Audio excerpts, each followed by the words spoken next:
this rhythm.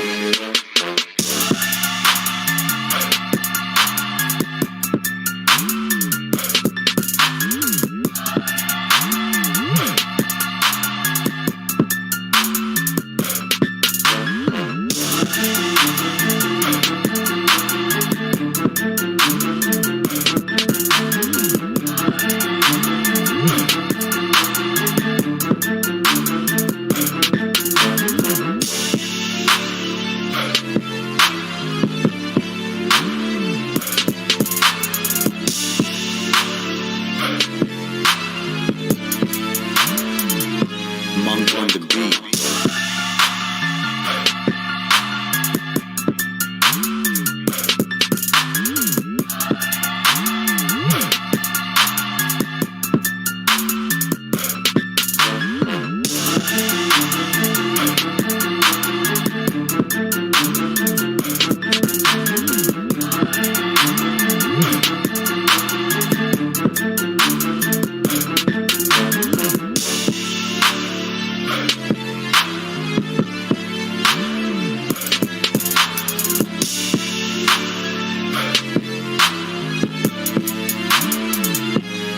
On the beat.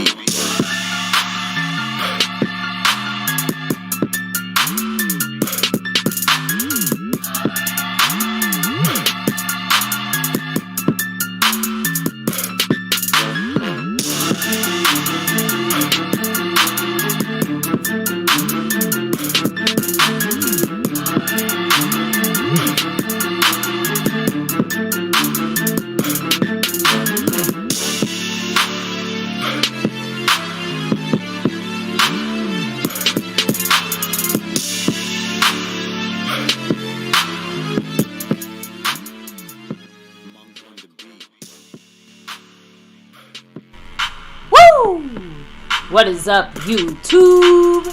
My Cowboys family here, bringing you guys the latest update on our very own Dallas Cowboys. And of course, as always, thank you so much for joining us here tonight. Take a second to hit like, subscribe, hit that notification bell, follow us on all social media at MyCowboysFamily, and hop in the Discord. Link for that's in the description box down below. And of course, as we get rolling here tonight, guys, we're chilling, relaxing, hanging here, talking Dallas Cowboys, and wrapping up the week. Wrapping up a whole week of My Cowboys Family on the nightly, the daily, the weekly. You know how it goes. And we got to, probably crown some champions. Some things are going to go down tonight. But also, we're talking our Dallas Cowboys. As always, there's definitely some news, info, and updates to discuss here on this chat tonight. So, baby, before we can even keep going, let's celebrate those that make this world go around. And, hey, we might have new people tomorrow representing these boards. We shall see here. That's right. But right now, we have to give the shout out to Mark Hosepian. Hell yeah. A big mahalo to Mark, the sponsor of the week. He's repping that star all the way in Hawaii. And stream bossing it with 95 points on the board. That's Jonathan Hankins style. Much love to Mark Hosepian, who currently is 12 points back from the overall leader, Skeptical Fan. I'll discuss him in a minute. First, though, we got Jason Renfro repping that crown, the Cash App King. Much love to Jason Renfro. Will he go three-peat? He's back-to-back like our 90s Cowboys. It's a good question. Tonight would be his chance. He's on the board, but he's second place. He's right behind Snug X. You know why he's here. You know it. Much love to Snug, who's also on the top of the board overall. Mark Hosepian up there as well. But, baby, when it comes to that differential, it's Skeptical Fan who currently has the lead over Mark Hosepian, trying to break that sponsor of the week streak that he has. Also, I want to shout out Skeptical Fan, not just because he's first place on the board. He dropped a thanks from one of our videos earlier today. The Israel Mukuamu workout there, talking about him playing in the slot and as an outside cornerback. Well, check it out if you missed it. Much love to Skeptical Fan. He said Go Cowboys for that.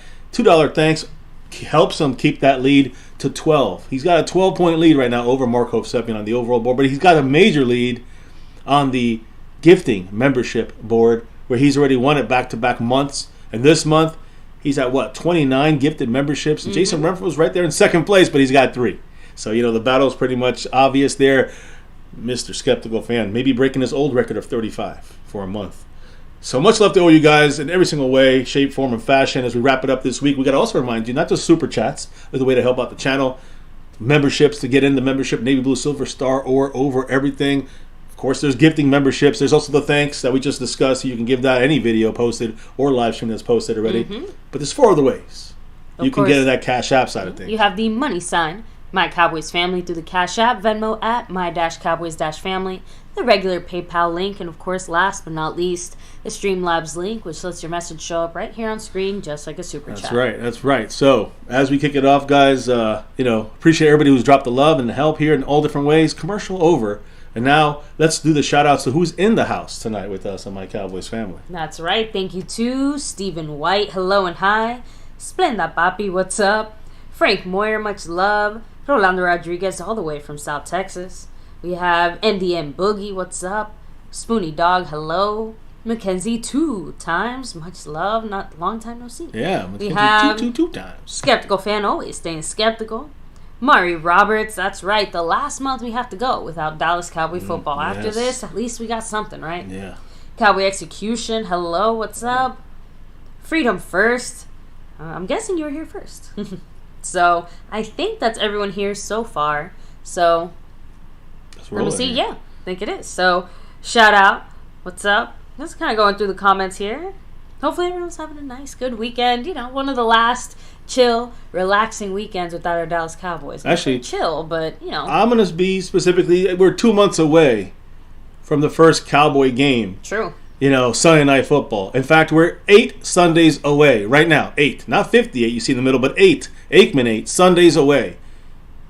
8 Sundays from the Dallas Cowboys. 8 Sundays away from the Dallas Cowboys playing that Sunday Night Football game against the New York Giants. Now let's shout out Kenzie Bands, who is a member. Why is he a member? Because of the man staying skeptical fan. And then followed up by a $20 Tony Pollard holler by Mr. A. Lavelle. Much love to you, Mr. Lavelle, and to Skeptical Fan. Much love, much appreciation. Kenzie Bands, and all the members drop them if you got them. Congrats. And by the way, if you were a former member, or a member a few months ago, guys, make sure to check out the membership again, because I know, obviously, some of you guys were unfortunately booted when YouTube went through their whole brouhaha. The memberships are back up and running, so if you guys were in there before, you want to join it back again, you know, same deal, some added perks, check them out. Yeah. But first, let's go through the comments. First, Skeptical Fan, I just want to say to him, much love, always a Go Cowboys, and the gifting champion. He's got 30 gifted memberships this month already.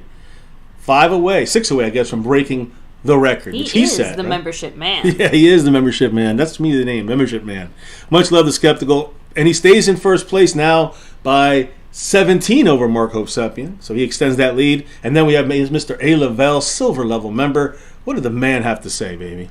What's up, MCF and MCW? What's good, everyone in the chat? Hope everyone is safe and healthy. I love the work ethic from our team. Iron sharpens iron. Agreed. I can't wait for the season to begin. And always, let's go Cowboys, baby. Hell yeah. Go Cowboys. Thank you, Mr. Lavelle. And yes, actually, we might have a little special surprise to say at the end of the stream as far as our Dallas Cowboys and their upcoming schedule, right? So a little more on the personal side of things. Yeah, oh yeah, for sure. We got a little surprise for you guys. You got to hang to the end to hear that. As far as MCF is concerned. Again, not a big deal, guys. But just letting you guys know. But real quick, let me see. I do see NDM Boogie in the house. Oh, shout out to you, man. Happy birthday. Hey. 35 years on this great planet. Hopefully. Get the Cowboys Super Bowl soon. To it. Hopefully. You got to put that ring on it. So, much love to A. Lavelle. Appreciate you, brother. And, yes, hope everything is going well with you and yours. You know what I mean? Always. So, hopefully everything's going great with you and yours. And Mark Hope-Sepien, 75 points on that stream, boss. So, I mean, just much love to Skeptical, A. Lavelle. Congrats to Kenzie Bands. And appreciate everybody here hitting that like, subscribing to the channel, notification. But we're going to get to the camera here on it in a minute. But, just want to reiterate to everybody as we get ready for the week one. Again, our week one game literally is, ending now, or an hour ago it ended. It's Sunday Night Football for us, kicking off the season against the New York Giants. You know how that goes. Of course, first we got training camp, and you see the training camp schedules here. We'll go through that as we get closer to training camp. We already highlighted this in the past when it was announced, and then as you can see the schedule behind us right there, you see, Giants week one, Sunday Night Football, 8 Sundays away. I guess now officially 7 Sundays away. 7.6 Sundays away. I don't know. But you know what I mean, guys. Our Cowboys' first game, literally 8 weeks away. I'm excited. So am I. Yeah. So, and I'm also excited to put on the camera and say hello. Aloha to Marco Seppian, and hello to everybody in the house, repping that navy blue, silver, and star What over is that? everything. You got 5 on it. Yes, we do. Got that star. You got the hat, the silver, blue, and star over everything. And you even got the troop in the house. Who's the troop? Asha. Are you wearing your cowboy gear? Who is that? Are you wearing your cowboy gear? Yes. So we all here saying hi. She's repping that star as well over everything. You know how we roll. So, yes, we rep that star. So, anyways, guys, welcome in. I don't know if anybody else is trickling in, hitting that like, subbing up. But let's get rolling here. Outside of the 8 weeks to our specific Cowboy game, right? So she loves Cowboy news, obviously. She's just been crying out behind the scenes because she wants to be on camera. That's why. She literally was just on the foot of our bed, just standing there crying, not moving. Yeah, it's weird as hell. So either way, we're still rolling, and we're talking about our Cowboys. But first, let's talk NFL, and that's DeAndre Hopkins. Always going to be Cowboy relative. You know I'm going to bring it like this, but. 3-time All-Pro wide receiver DeAndre Hopkins, who we've talked about maybe coming to Dallas in the past. We got Brandon Cooks. That kind of ended that possibility for him to come to Dallas. But you look at all this, finally it ended today. He's again, I don't know if it's official. It sounds like everything is coming into place. But he's expected to sign with the Tennessee Titans. All right? So Tennessee Titans adding another weapon. Couldn't they just kept the guy that went to Philadelphia? Who was their receiver? A.J. Brown? Didn't they just kind of keep him? All right, either way, they got DeAndre Hopkins. Titans GM, their new GM, Ran Carthon. This is his first big move he's made. The deal is expected to be completed fully completed over the next couple of days. The Titans are giving him a 2-year deal. And this is important now because this is where it becomes Cowboy relevant. It's a 2-year deal. Year 1, it's a base salary of $12 million. For $12 million for DeAndre Hopkins. Now, do you guys think the Cowboys would have paid $12 million for DeAndre Hopkins? No. I got the answer for you. No. No. So again, that's the first year of his deal. He wanted $12 million, and he gets incentives that get him up to 15 possibly. All right. Now he also on this 2-year deal, $26 million is the total number.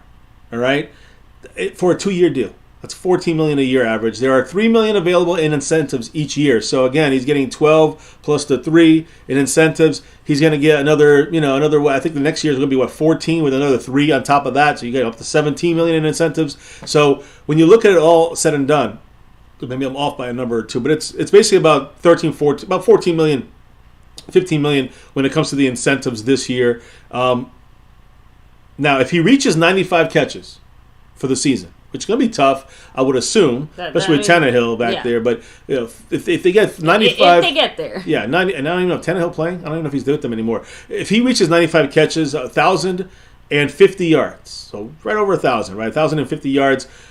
And he has to hit 10 touchdowns, too. If he hits all three things, he gets the full $3 million in incentives. So that's where he gets his 15. If he does, that's not going to be easy, but I think he has to get them all as well. Keep that in mind. But if he gets partial stuff, I think that also counts to it. So don't hold me to it.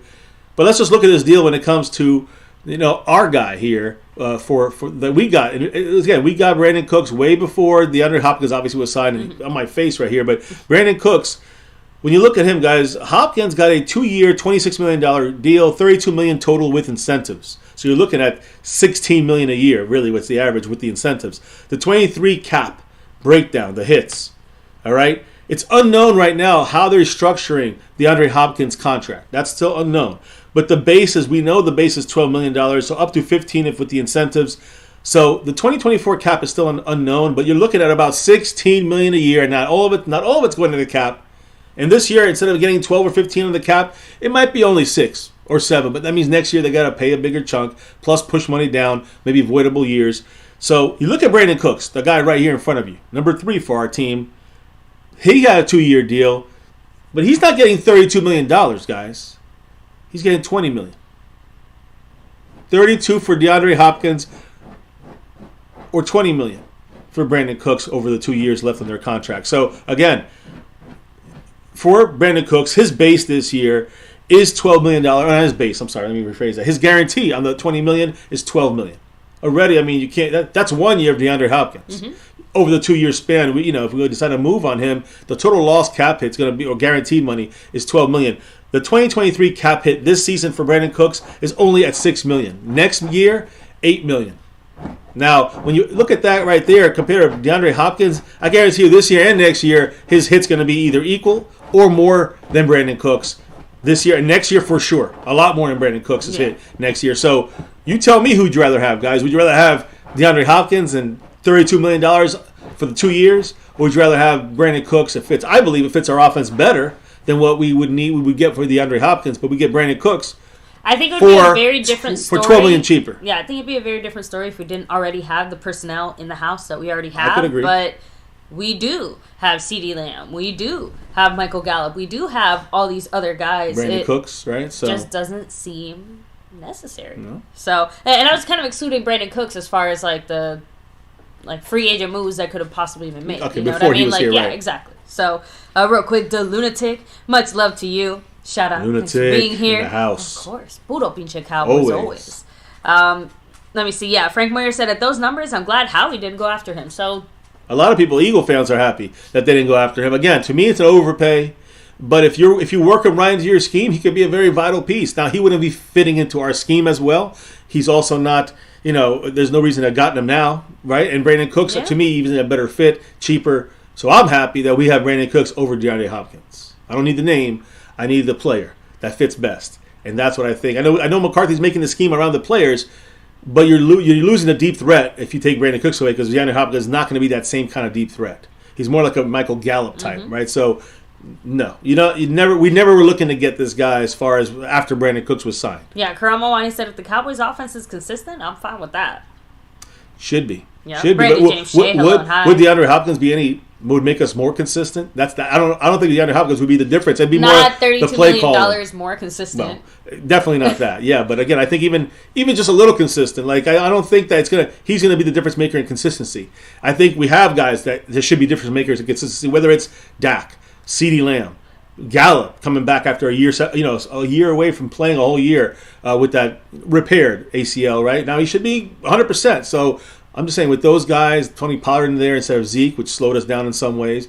And, tight end situation, which I don't know if Dalton Schultz was that great. We'll see, but I think that we'll have guys that can do similar things that he did on the field. So again, I think the overall situation. I think we had the best situation we could have with Brandon Cooks over DeAndre Hopkins to give us the best chance on offense and be consistent on offense. Mm-hmm. So let me see. Dylan Tick throwing out there. Cooks has missed less games than D-Hop due to injuries That's correct. as well. That's correct. You're too. talking about a guy who can actually consistently even be out there on the field. Brandon Cooks is the better chance to do that. Yeah. So how old is Cooks again? Rolando Rodriguez said, D-Hop is 30. So I think Brandon Cooks is he 32 or something? Or is he younger? No, he's the younger one. I think he's turning 30. No, he's 10 years in the league, so he's turning 31. I think soon. Okay. But again, it's not much of a difference between all of these guys. 30, 31, same thing. And it's more to me about injury history. More recently, Cooks has missed a couple games, but DeAndre Hopkins has missed a lot of games more so than Cooks at this point of their careers. So I'm sticking with Cooks, fit our scheme, the speed over the big body, which we got kind of guys with big bodies here already, like Gallup-ish. Should be that guy stretching the field, the possession receiver kind of guy. CeeDee Lamb is the more, playmaker, receiver one guy. So I think we got both those bases covered. DeAndre Hopkins would have been, I think, a little repetitive on that. Still good, but repetitive. I think Cooks gives us something we don't have. Yeah. That's the key. So, Jason Renfro, much love to you. What's up? King of the Cash App. Yeah, so, Spin Up Poppy said he's 29, about to be 30, I think. Cooks? Okay, there you go. That's what I thought. He's either going 29, 30, 30, 31. Either way, I'm cool with him. I'm cool with the deal over DeAndre Hopkins. We didn't need him. After Cooks was here, no need. And again, $32 million to $20 million, 2-year deal. Hey, I'm keeping Brandon Cooks for the 2 years, $20 million. Easy money. Now, that's NFL news. Let's kind of roll it back to Cowboy news. And really, this is not even really Cowboy news. This is more fun Cowboy news. And this is about Micah Parsons and the situation with him right now when it comes to, we know there's a Netflix series maybe coming out with some Micah Parsons kind of insight there behind the scenes. But we have Micah Parsons, and he was involved, again, that quarterback show on TV. Yeah, I'll tell you, on Netflix, I believe that there's something in the works right now with Netflix and NFL Films that they're filming him behind the scenes stuff, so he might be on there soon. The point here is, he said, this is what Micah Parsons said today, quote, "Been watching this quarterback show, super fire, Pat Mahomes and Kirk Cousins, two different worlds, but two great competitors, major respect, young athletes, even myself, should take should take in the most important thing, and that is their routine. They have great habits that fit them, and be great. Their routines are fire. And you see that if you watch the show, you know what he's talking about. But then Jay Ajayi, it's kind of funny. He jumped in there and he said, or I don't know if it's Jay Ajayi, some guy said, surprised you haven't complained about the price of Netflix yet. Because remember, Micah complains about haircut prices and a lot of different things. He said, quote, my mom still pays for my phone bill and my Netflix, brother. Save what you can. Hashtag mama's boy. Some people were like, this is extremely weird. What are you doing? I just think it's kind of like, it's in her name already, so I'm sure he could pay her back. Look, I'm sorry, but I feel like mooching off your parents in one way or another is just that's what kids are supposed to do. And of course, you know what I mean by mooching, though. But it's always inappropriate to go to mom and dad's house and say, can you make me my favorite food? Or, can I sit on that one spot on the couch? Everybody, even the NFL stars are sharing Netflix accounts. Exactly. Trust me. Oh, hey, Micah, he's just like us. Yeah, he is. So, look, it just cracks me up because, honestly, this to me is just straight up, Micah's mom saying, of course he can stay on the Netflix, son. Why would he even make his own? Jason Refer much love the $1 holler there. Classic. In the house. Go Cowboys. Oh, I have to check the Cash App. I think we got something here, too. There you go. So well, you gotta check that real quick. Indian Boogie, that is awesome. Again, I remember when our kids were...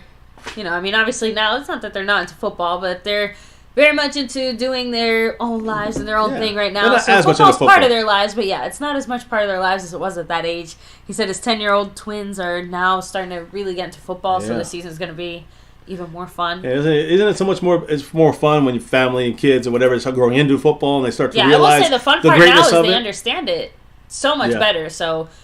It's a lot more fun in that way because they understand why sometimes we're upset or we're excited. They feel the pain.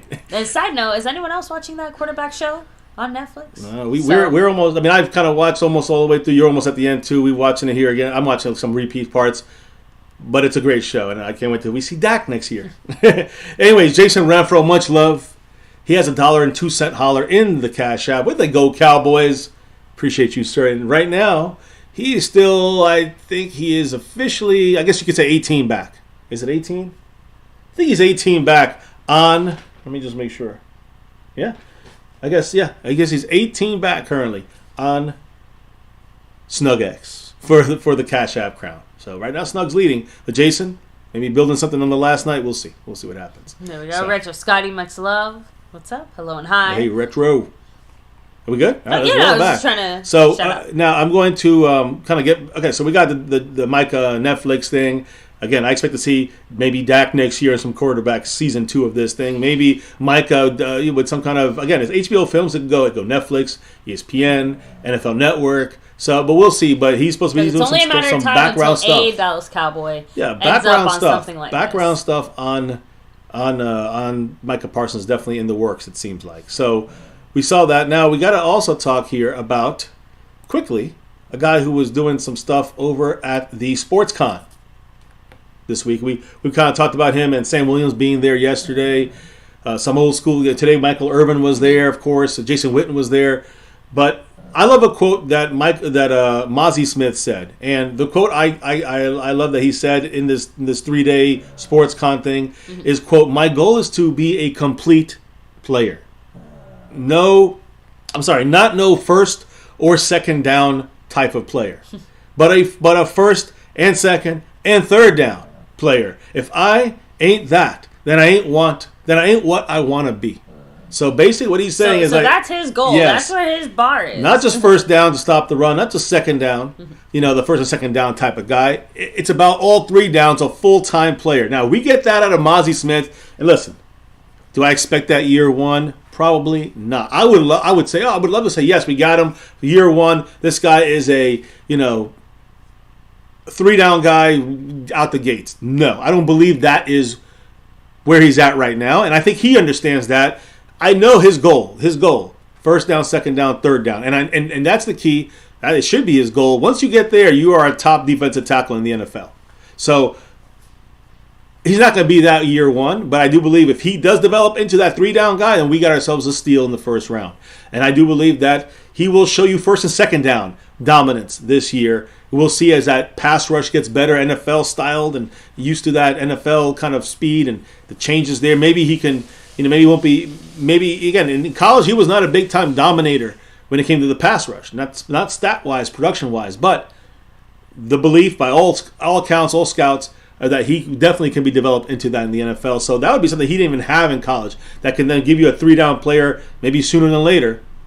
And in a position where we've always ignored, now we have someone like him. And this is gonna come into context of Mazi. One of the big reasons, I think the big changes in the details of the way the Cowboys doing things. So he'll be back a little later. But I just wanted to say that about Mazi. I love his work ethic. I love his goals. I mean, I don't know if you have any thoughts on this, baby, but I know that Mazi Smith to me is a guy that is, no pun intended, a big guy for our defense. To get to the ripple effect is going to be huge, in my opinion. Yeah, no, I was kind of mentioning it earlier. I like the fact that that's where the bar is at for him. What is wrong with her? I don't know, baby. You want me to take care of her? At this point, you might have to in a minute. But, like I said, I love the fact that that's where the bar is kind of set for Mazi.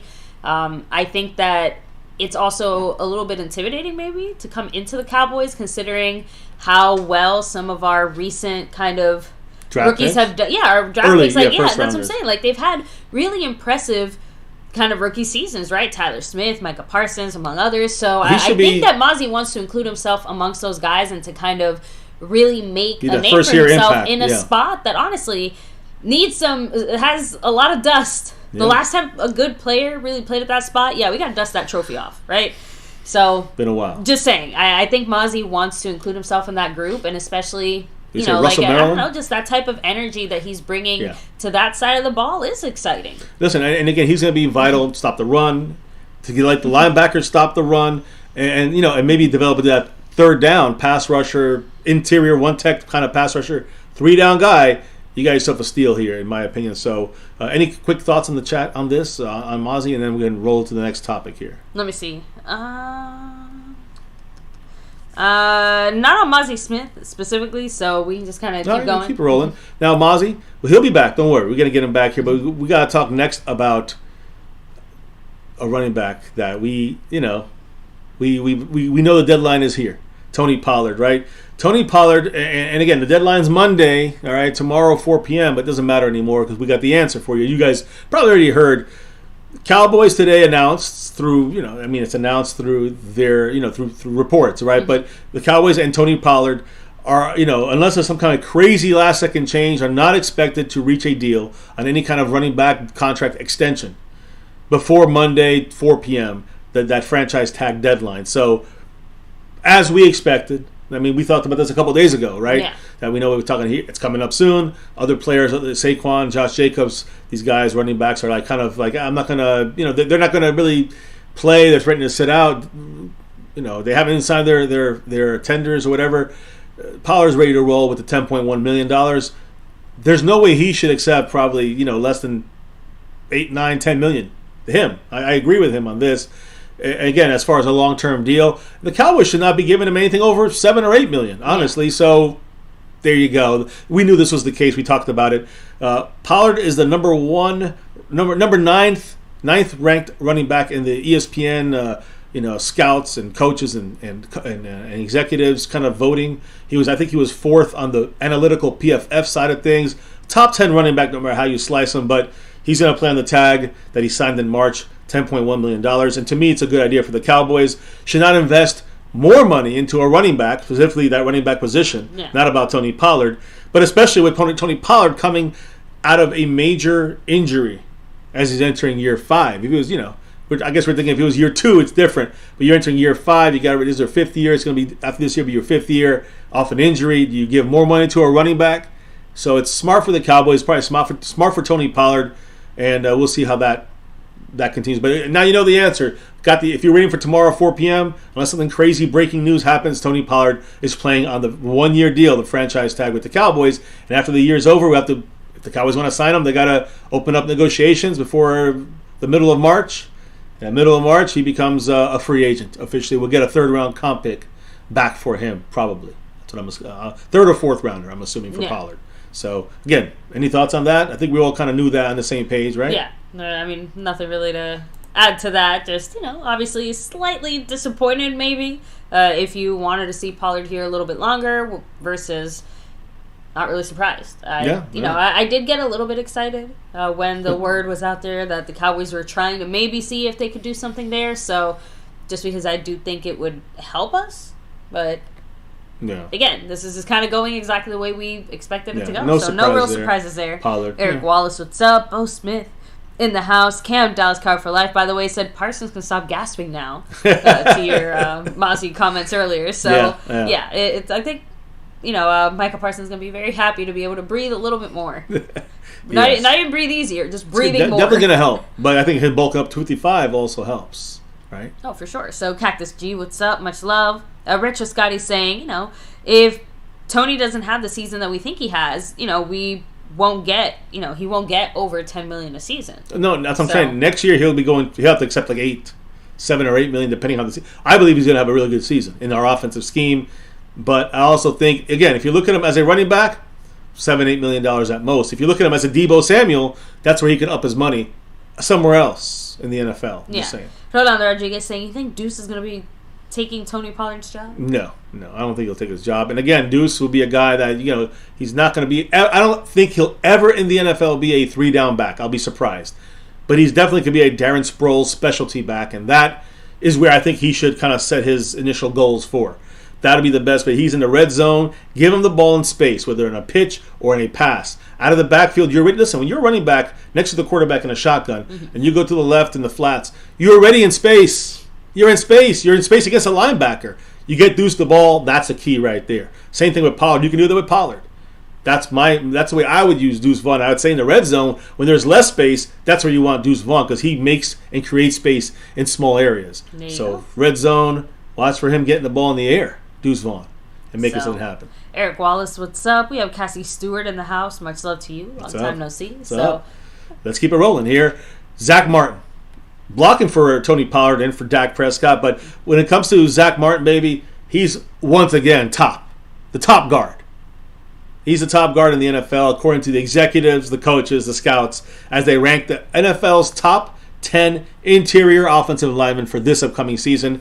Decision makers in the NFL, the scouts and all those guys, ranked Zach Martin number 1. Centers and guards. Number 1 of everybody. So Zach Martin, his highest ranking was, of course, number 1. Lowest ranking was 5. Imagine out of centers and guards, your worst ranking is 5th. And even that's mind-blowing. Who's 4 in front of him? So he's 32 years old. Getting a little older. Last year he ranked 2nd.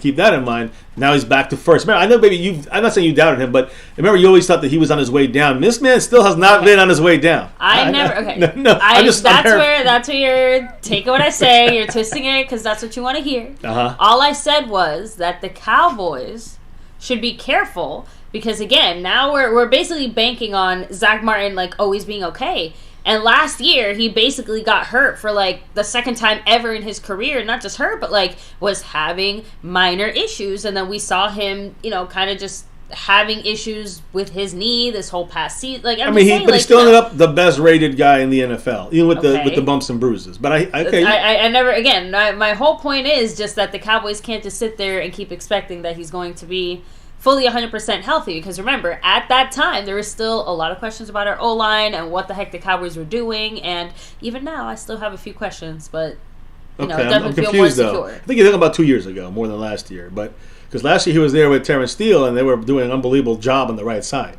And then last year, he still had that knee problem, where he got hit in the knee, and he still, again...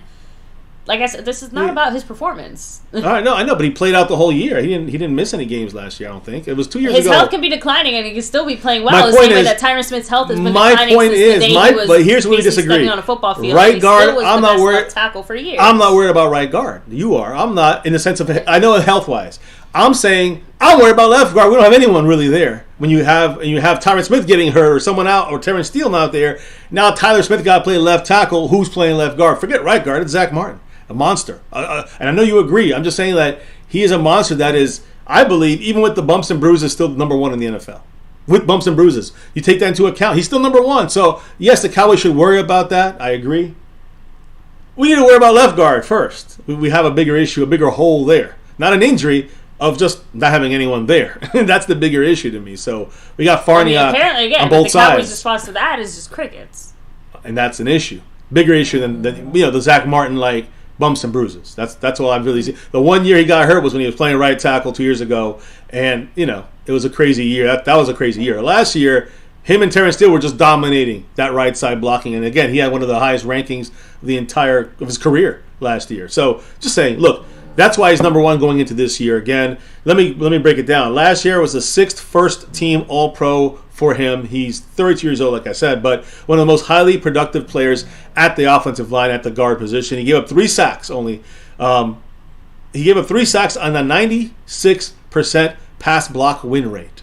That's off the charts. He don't miss his blocking badly at all that much. And that's the 8th best in the NFL. He has a 73.8 run block win percentage, which is extremely, in the top elite areas there. Very impressive. Zack Martin not run away with the voting as like an all consensus number one guy, but he's still overall considered the best in the NFL. So I guess that's the way he's dropped. Instead of being, because used to be Quentin Johnson was passing him, or Quentin, what's his name from the Colts, and now he's Quentin Nelson. Quentin Nelson, and now Quentin Nelson is not even challenging Zack Martin as much anymore. A high-ranking NFL executive said this, quote, he's maybe declined physically a little bit, like you said. Which is literally my only I know. thing that I was pointing out. He maybe declined a little bit, but due to age, he's so smart and so instinctive that he makes up for any physical shortcomings. So even though he's slid a hair physically, on the he physical might not side, be where he used to be, but mentally he's so much further than he used to be. That's the point. He's now better because of experience. The injuries have taken a slight toll, but his experience has overcome the toll of the physical stuff and more. So Zack Martin's still rated the number one guy in the NFL. Pretty much analytics. Thank you for validating me and whatever type of BS you're trying to insert into my mouth and say what I said. I want you to always speak it because I know it was going to be a difference maker when it comes to, the issue with Zack Martin is, he's declining somewhat, a hair here and hair there, but even with that, he's still a dominating number one guy in the NFL. As far as fixing that problem of the bumps and bruises, you really can't. That's kind of my thought there. So let's I don't know. I want to hit the chat. I'll wait for you to get back here, baby. I know, Asha. Let's go. I know. Enough. Babe. I know. Next time I'm getting up with her, and I'll take care. You'll be talking with the chat for a little bit as I take care of this little pooch. She's getting a little bit fine. too. She had big for her britches. I know. She's been really. I allow the wife to do the discipline. Stop it. I'm laid back. You know what it is? This dog needs more discipline. Both of the children not being home right now is like gives her free reign. Gives her free reign. Usually she's not this badly behaved. So right. Well, we got our discussion now. What did the chat say about Zack Martin? No, just trying to go back. Sorry, Zack. I apologize to you, Zack, for the wife's comments. What did I say? Oh, sorry. I thought you were talking to like a Zack in the chat. No, I'm talking about Zack Martin, this guy right here. Yes, I'm sure Zack Martin is personally victimized by my my fake comments. Fake news. According to you. So, let me see. Yeah, Stephen White said right tackle is the issue, I think, but then correct. After once you explain it properly, no, right tackle is the issue. No, Terrence Steele is there, but when Terrence Steele's not there, then it becomes then Tyler Smith goes here, and Tyron Smith goes to the right side, Tyler Smith goes to the left side, and then who's guard? Then guard becomes the tackle, the issue, and not the right guard, the left guard. Yeah, so Cam did say that because of the situation, Terrence Steele probably will get off to a slightly slower start. I agree with that too. It'll be a slow start there, but it's still better than Josh Ball playing out there. I'm sure lots of things are better than Josh Ball. I'm sure of that too. Oh, so again, so I keep it rolling. Exactly. Maybe? Future Hall of Famer Zack Martin, damn well deserved. Right. I mean, he's not a first ballot, first year Hall of Famer, Zack Martin. Absolutely. Tyron Smith, first year Hall of Famer, Tyron Smith. Him too coming there. So yeah, for sure. Now, rolling into camaraderie. Yeah. Oh, sorry, one last comment. Mike Aldana said an issue with the clown show that they never addressed is the O-line. They do address it. We got Tyler Smith last year, but they don't address the depth as much as maybe they should. That's the bigger issue, I think that's maybe what people mean. Again, it's kind of like a ship. It's like, yes, we're fixing the big, giant, gaping hole that got into the side, but what about that tiny little one that's still letting water leak in and we're still having to scoop bucketfuls of water out of this boat? Yeah. Like, you got to fix as many of the leaks as you can, not just the biggest and the most pressing, concerning one. Agree. And again, to a certain degree, like you said, it's not that the Cowboys haven't tried to do that, right? Credit where credit's due to a certain extent. But let's be honest, the real kind of cherry on top here has been more of the free agent side where the Cowboys haven't finished filling those gaps. Right, well, when we know there's been situations where there's guys available. And you could also say the draft with Osiris Torrance. We went Luke Schoonmaker instead of Osiris to fix the line or help fix it. We don't know. But scouting comments on that. So it might be the scouting call on that one more than the McCarthy call. Who knows? I don't know. I know, but pretty much every year we always draft 1 to 2 offensive linemen somewhere on there in the draft. So you can't say that we don't try to get like. I know we try to fill it in with someone. 5th rounders like Josh Ball, 4th rounder, and Cam's like we got to trade Josh. No one's going to trade for Josh Ball. He's a cut guy. He's not a trade guy. Yeah, they would like pay us money to not trade him. What's up to Jason Renfro dropping the dollar holler, 73 points on the stream boss. There you go. For Mark Hovsepi, another point down, but much love to Jason Renfro. Yeah, we'll give us some more O-line representation, right? Yeah, exactly. Tyler Smith style. Exactly. At 73, it just never stops, right? The O-line representation never stops. So, we're talking about the offensive line and all that stuff, and we're talking about Pollard. Let's talk about camaraderie on the offense, and really, I think that the coming together of this team on and off the field, but specifically we're talking about offense here is what I want to speak on. And so Dak Prescott and the entire wide receiver room, all right, including CeeDee Lamb, Michael Gallup, Simi Fehoko, Jalen Tolbert, the receivers, right? They went out to Atlanta this weekend, baby, for a bonding and throwing session. Catching session. Nice. This entire weekend. They were having some fun, some camaraderie, and then also doing the football thing as they get ready for training camp here a week away or so, 10 days away. Chemistry is growing right now with this offense. Love to hear it. They do it every year. Dak always does this kind of stuff every year, it seems like with the players. But, now it seems like a lot more people. I'll explain in a minute because it wasn't just the receivers. Dak and his receivers, but also the tight ends. All the tight ends were in Atlanta as well this weekend for this weekend getaway, throwing sessions. If Dak throws the ball to you, you are maybe there. Building chemistry with each other before training camp. And they got into, again, here they are, guys. You don't believe me? There you go. All right, you got Dak, the receivers, the tight ends. They're all here. All right, and they were all together on a really fun little Atlanta excursion, we'll put it that way, because the Cowboys were having a lot of fun for sure before training camp. And hey, listen, they gotta let it go now because from here for the next 6 months, it's gonna be locked down. Oh yeah, these guys are gonna get very intimately acquainted. Yeah, so no more fun really after this weekend when it comes to hanging out with the boys, right? But I will say, and again, could this be an injury waiting to happen?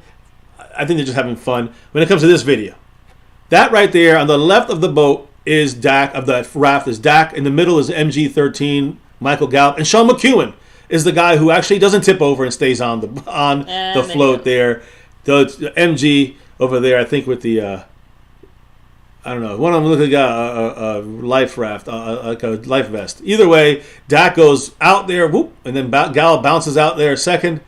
And, they come back and hopefully pick them both up. So, there you go, having fun. I wonder where in Atlanta that is, because that doesn't really look like Lake Lanier. And I really hope that's not where Dak was, because that place is cursed. Lake Lanier? Yes. I remember going to that lake. I mean, it looks like it doesn't look like Lake Lanier, because I think Lake Lanier has more dirt around it. But yeah, that's what I said. I'm like, it doesn't look like it. But when you said Atlanta, that's kind of my first initial thought. If they're doing like water sports like that, there's a few other places. Simi Fehoko was shown also doing, again, him and CeeDee Lamb were there. They were doing a handshake kind of celebration thing there in this throwing session by Dak and everybody. But the key here is, first of all, if you can see who's filming this, it's Simi Fehoko, if you were wondering. He says, quote, "See y'all boys in the gulag." So they're having fun, guys. This is the camaraderie, the chemistry we always like to see, and this is something that maybe Dak does that people like. Kirk Cousins doesn't do these things with his teammates. Wentz doesn't do this with his teammates. Aaron Rodgers doesn't do that. I'm just saying, like, that's part of also being a leader. So glad he didn't get hurt, getting flung from this boat. I've been on these before. It could get a little crazy. You get bumps and bruises for sure. They're going to get a lot of bumps and bruises in the next 6 months. So stay healthy, guys. And, let us know what you think about this and this entire Cowboy crew getting together. It definitely looks like they're having fun since Stephen White. Retro Scotty said boys are having the time of their lives. Oh, yeah. Let me see. Right before training camp, you know what I mean? Absolutely. So... Can't trade back. I want to tell Cam we cannot trade Dak, just so you know. You just can't do it. You might want to, you can't. Dak's here for at least this year and next year at the very least. Maybe more if the extension is good. And at least Retro Scotty on our side, it seems like everything's good. I didn't see any issues with the stream or our frame rate or anything like that. So everything's good on our side. If anyone has any. If you guys have any issues, refresh it, and then you should be able to be fixed. It looks good on our side. It may have an issue. I see here the boat. Everything looks good with that. It slows down a little bit, so you get a slow motion sometimes. Frank Moyer, thank you for that statement. He said Wentz doesn't have teammates. He has no team. Well, now. But he had the Colts, the Washington team, the Philadelphia team. Not a good leader. Not a good leader. That statement by itself is perfectly great. I get the joke. That's the joke, right? Dak at least has to worry about getting fired. Dak is a franchise quarterback. Wentz never was. That's already, they're already way away from each other. Yeah, so Cassie Stewart throwing out there, I just hope that the guys don't get hurt before training camp. Listen, the good thing is they're done. This is the fun that we're having. You're seeing the final picture, of kind of like their last throwing session before they head back to Dallas, their homes, whatever, see their families, and then guess what? July 24th, checking in Oxnard, baby. Oxnard, California. Training camp begins. Mm-hmm. That's what we're talking about. So, yeah, they're ready to roll. They're healthy and they're good. No one got hurt, at least not that we know of. Schoonmaker is in there. He's with the mix there. So, I think he's the blonde guy there, the second guy from the left standing up. So, everybody's there, walking boots and all, whatever it may be. We have the man with Dutch ancestry is the tall Nordic-looking guy. Well, there's a couple tall guys in there, but yeah, that's Ferguson in the middle with the really pale skin. And my point here is that I'm so glad to see the camaraderie. I'm so glad to see them all getting together. The receivers, the tight ends, and Dak Prescott, and these throwing sessions is very important as they want to hit the ground running when we enter training camp. So you ready for that? I'm ready for that. So more than ready. I'm for ready. That. I'm really ready now. That's it. That would have been it for the show tonight. So we're going to say one last topic, which is kind of the big kind of topic of the night, and it's really more about the little details. We talk about the big changes, the obvious things on offense. Oh, Mike McCarthy's a play caller. Texas Coast offense. What are we going to, we got Schottenheimer in there. We got Solari. Pieces, a lot of even medium pieces, right? Yeah. But it's funny because, again, watching the quarterback show and just in general with football, I think it's very easy to forget, especially with such a talented team that we have, as talented as we are. The space between the number one team and the 32nd team is not as big as even we believe, right? It is not as big as we all believe. So there's a lot of very small, tiny things, tiny details, tiny differences that make a game. How many games have we seen our own Dallas Cowboys play that it came down to the last play, the last second, the last field goal, or whatever. But either way, yeah. So, I don't know. I just think it brings to mind just how much even just one small little thing can basically impact almost the entire season. And I don't think that we give enough credit to some of the smaller changes that I think the Cowboys have started to either implement, or some of the smaller changes that we have noticed, hey, this is actually what's working. Right? So, see, to me, one of the things that have not changed, and we'll start with special teams, is this. We keep risking and rolling the dice on a kicker. Now, we did get Zerline. That was the best move we had made, in the sense of like getting a veteran guy, but he still didn't come through for us. And I think that's maybe why the Cowboys he's still with the Jets doing well, by the way. But that's why maybe the Cowboys, again, shied away from that, though, because the one time they put their neck out there and took a risk, they ended up with Amari Cooper and Zerline, and I don't think they really liked the way that those moves turned out. So they said, I'm bringing the neck back in. I'm not sticking it back out. Well, Brandon Aubrey's now our kicker. Another young guy like Garibay last year, and we ended up going Maher.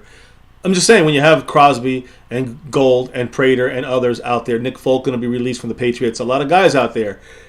So, that's one of the similarities, I guess you could say. But let's talk about some of the differences. And I'm going to start mainly with front office. And yes, I know it's a clown show usually, but the front office has some little differences. You can see them kind of pull this year. And I think you can literally double down on one strategy, which is trading, not paying the free agents, but already paid named players that have some value still left, some gas in the tank, and bringing them in a trade using your draft picks to bring in talent to the Cowboy team and experience with veteran leadership that can help mentor guys. We saw some of this happening last year. Of course, Tyron Smith on the team with Tyler Smith, but Jason Peters adding to that, right? And you also added to that on the other side, Jonathan Hankins coming in there and not really teaching anyone, but kind of showing like, look, there's a value here at the tackle, at the nose tackle position, at the defensive tackle spot, And this year, we got Mazi Smith, and we re-signed Jonathan Hankins. We usually don't re-sign our guys too much. We get them for half a year, they never come back, like Michael Bennett. No, we got back Hankins. That's a Dan Quinn saying, I want him back. Cheap enough, we got him back, and now we are bolstering that interior, which is a big change. So and I say doubling down this year, I mean these two guys, Brandon Cooks and Stephon Gilmore.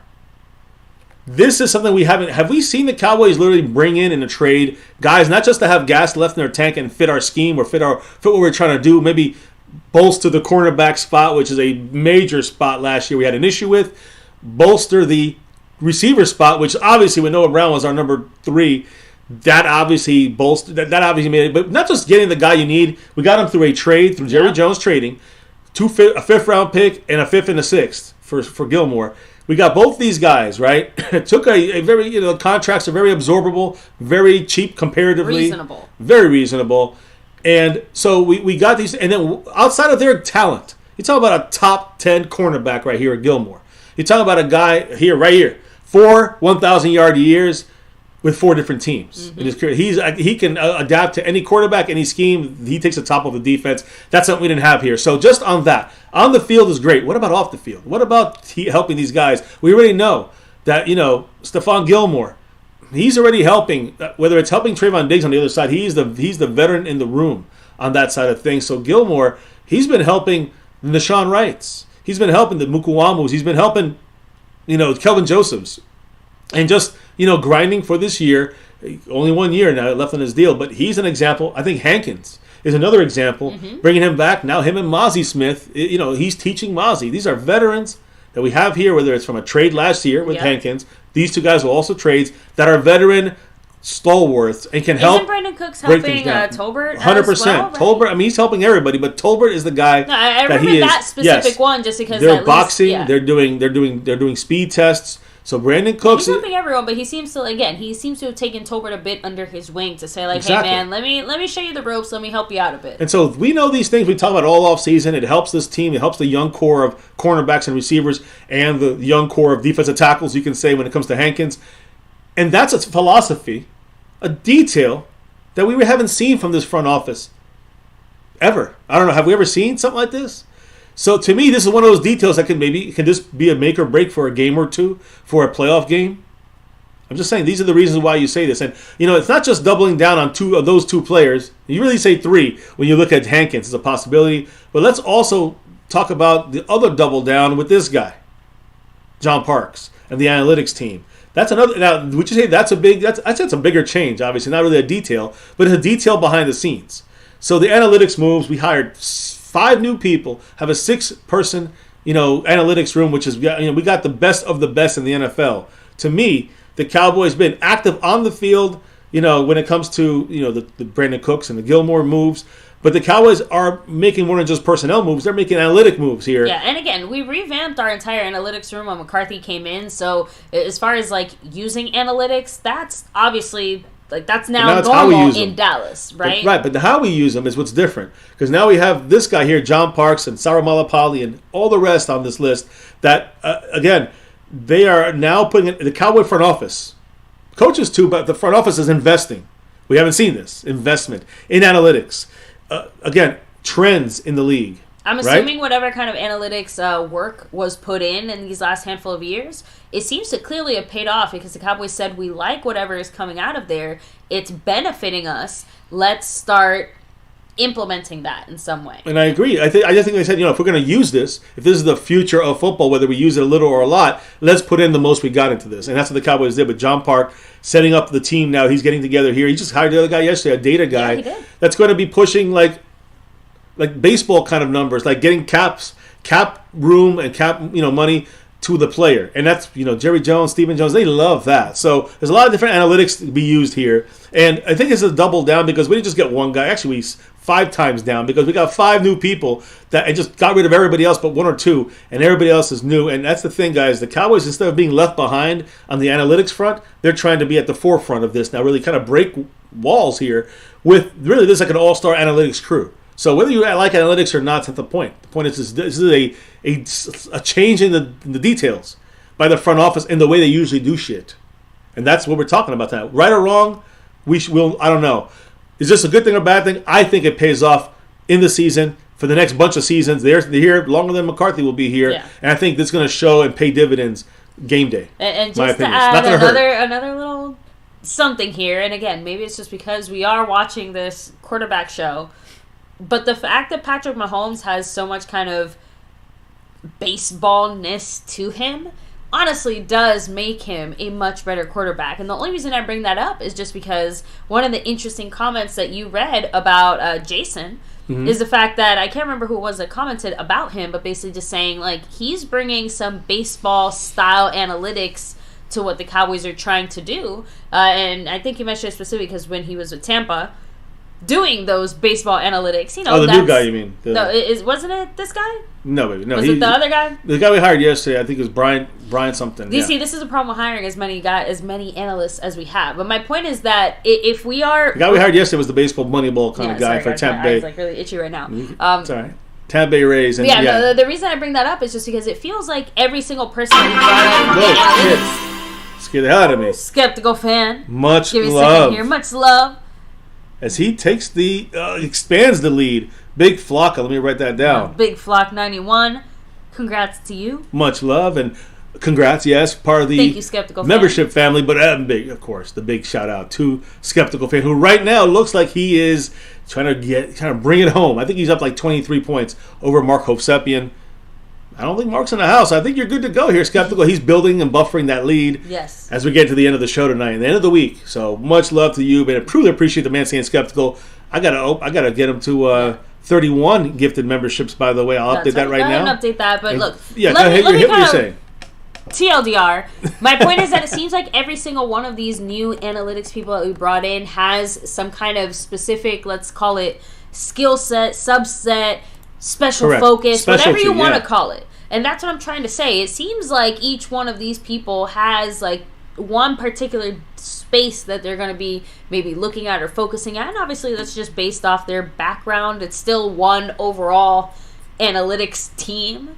But I was just trying to say, like, I wonder how those specific things, because remember, part of the whole point of analytics is you are seeing something in a different way or using the things you already know in a different way and implementing it in hopefully some kind of success, right? Yeah. So what kind of fresh ideas or new kind of mindset or things like that? And again, it's not going to be like, you know, we're all of a sudden going to have Micah Parsons at quarterback, right? It's not like some huge major upset. It's going to be, hey, maybe on third downs, use Micah on the inside more. Blitzing or like I'm literally just throwing this out there, right? That's Blitz exactly Micah more on third downs because our numbers show it doesn't matter as how a linebacker you do it. rather than an edge. And that's what I'm trying to say. That's the type of little details that I'm expecting. We won't know it. We won't hear about it until well after. But here's the thing, Quinn doesn't have to do that either. He can say, no, I want to do this. Oh, yeah, you know what? They're expecting us now to run a lot. Let's say halfway through the season, teams start to pick up. The analytics start showing. Slowing down from the inside. Well, now you want to maybe edge blitz them now. Well, and that's why I said that to me. It feels like whatever we're doing in the analytics room is directly tied to everything else we're doing. Yeah. Otherwise, we would have completely cleaned house. Right. But we got rid of Kellen Moore as well. Right. Well, we cleaned house, but we brought in analytics masters. Yeah. So anyway, that was just kind of my thoughts. I know some people don't love the analytics, and I understand. I'll try to answer a couple of those questions. Cowboys said I have mixed feelings about the analytics. I bet Landry Johnson and Bill Walsh never used that. It's called coaching and game intuition. But let me say something too. Let's be fair, Drums and Cowboys. You remember what the Cowboys did in the '60s with the draft, and they used computers to kind of figure out shit. That's analytics, right? They were up forefront on that. The Cowboys we revolutionized the draft. We did in the '70s. We used other player scouting stuff and quirky things, and I'm sure some things didn't work. But overall, we also pushed the statistics and the analytics to the forefront, even in the '70s and '80s with statistics and other ways of finding out, information. So now we're doing it again. I think all the analytics we're using now, it's not like these numbers came from nowhere. All the stats that we've been keeping track of since 1920, whatever. Yeah, like that's analytics. That's the whole thing. Right. What I'm trying to say is that and see a trend. Analytics is just finding trends, finding weaknesses, strengths in data, and the data has always been there. Like you're telling me that even in the '60s, Lombardi or like, but way back in the day, like Lombardi wasn't like they looked over stat sheets, trying to see like even wins and losses or yards run or whatever. And that's the thing. I think that they knew that they would study film. That's kind of, I don't say it's analytics, but that's the work. That's the way you get a guide to what the other team is doing or what you're doing. And I think that's what it is. Just remember this, guys. Analytics is just another guide. It's not the answer, tell all. It should not be the end all be all. And honestly, I think, but it needs to be a guide. Kellen Moore is a great example of maybe why that shouldn't be the case. Because again, Kellen Moore, he's straight from the analytics only. Well, my analytics say that this is what we're supposed to be doing now. Bad. So like, dude, you can get an AI chatbot thing to do the same thing Kellen Moore was doing if that's all you fucking needed. No offense. I mean, if you're not adjusting to what's going on in the game, that's where coaching comes in. That's not analytics. That's where Kellen Moore failed. But to me, we're ripping Kellen Moore off the play field, right? The calling field, and we're ripping him out of there and putting him in the analytics room. That's what we're doing. We're going hard analytics, but we're taking it off the fucking field. And I think that might be better. Like for as modern and new as McCarthy is being, as far as his adaptation and stuff, like he's still an old school guy, right? He's not just gonna like chuck the playbook. And that's the thing. Let the nerds in the freaking analytics room work on analytics, and let McCarthy coach with his big old fucking gut. Ooh. That's what I'm saying. So And merge that together, merge it together, we'll be fine. I'm not worried about too much analytics or too little. Now you'll get whatever you need to take out of that and use it wisely, McCarthy. It's in your hands. Your gut, I guess. Okay, I'm sorry. This comment is... Oh, man. We're off the rails here? Because it is a little bit funny, but it's also like not... Okay, hit me. Just Stephen Weiss said Jerry's affirmative action room. Damn. I mean, I made a joke saying it's United Nations. But I love it. I love to see the diversity. But yeah, he's hired white, black, Asian, woman, man... Who knows what else? And that's cool. Let's bring it. But as long as what I care about is these are the best of the best. And as they're the best of the best, then bring them on down and let's win a fucking Super Bowl. I got 5. I want 6 and 7 and 8 and beyond. That's how you do it. Oh, sorry. Just that comment cracked me up there. Swerton, what's up? Much love. Swerton Akeem Sears said, yeah, it was huge letting go of Kellen Moore. That's the analytics on the field ripped out. That fucking analytic only mindset. Yeah, that's bad. Catch you later, Cam. Take it easy. Peace, Cam. Let me see. We can hit up some more of these. Again, I think we're good. We can kind of keep it rolling there. All right, let me roll back into this here and kind of some of the details. Now, we've talked to analytics a lot the last couple of days. I'm sick of talking about it. I know.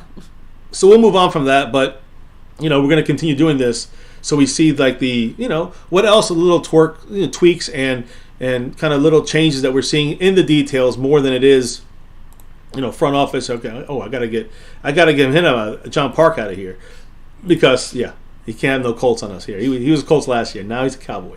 But, when I look at this and I say, okay, you know what? We look at the McCarthy side of things. Boom. The big bubble here. He's emphasizing, we heard this, PCP in the offense. He wants to push PCP into this offense. Before you think we're going to violate drug laws, let me explain. He's emphasizing play, call, purpose. And this is one of those little things here.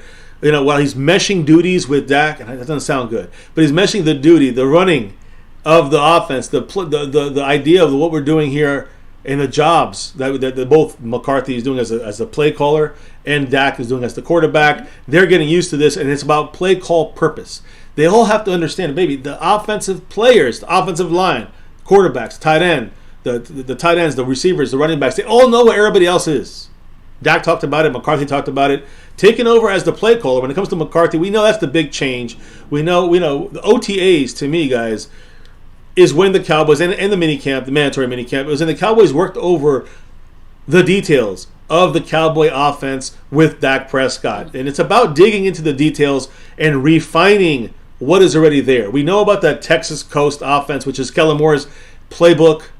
I would say more of the wording in the playbook. That, along with mixing in the West Coast offense of McCarthy's mindset, that's the merging of both these things. So it's refining what's already there. It's making everything, I think, a little quicker and faster.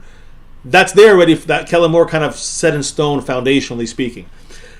We're gonna be looking again. I said analytics, but I think the little tweaks in here are going to be like looking how to attack defenses, not the usual way, but a little differently, and the clarity, I think, of kind of figuring things out to make it cleaner, faster, smoother.